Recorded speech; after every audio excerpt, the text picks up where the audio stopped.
നേരത്തെ കാലത്തെ തുടരുന്നു. ആദ്യം നോക്കാം ഈ മണിക്കൂറിലെ തലക്കെട്ടുകൾ.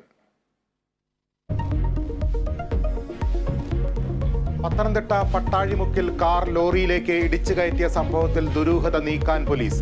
അനൂജയുടെയും ഹാഷിമിന്റെയും ഫോൺ വിവരങ്ങൾ പരിശോധിക്കും. രാസപരിശോധനയ്ക്ക് സാമ്പിളുകൾ അയക്കും. അനൂജയുടെ സംസ്കാരം ഇന്ന് നൂറനാട്ട് വീട്ടിൽ.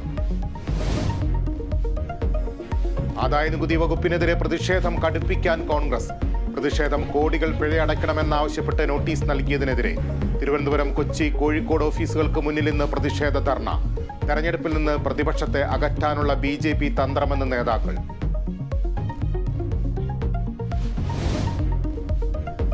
സംസ്ഥാനത്ത് പ്രചാരണ ചൂടുയരുന്നു. മുഖ്യമന്ത്രിയുടെ മണ്ഡല പര്യടനം ഇന്നു മുതൽ. കൂടുതൽ മുന്നണി സ്ഥാനാർത്ഥികൾ ഇന്ന് പത്രിക സമർപ്പിക്കും.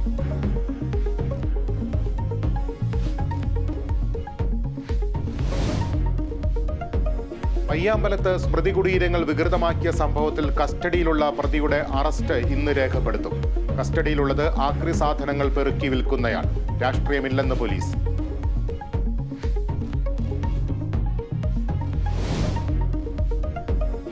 IPL-ൽ കൊൽക്കത്തയ്ക്ക് തുടർച്ചയായ 2ാം ജയം. ബംഗളൂരുവിനെ തകർത്തത് 7 വിക്കറ്റിന്. ഇന്ന് പഞ്ചാബ് കിങ്സ് ലക്നൌവിനെ നേരിടും.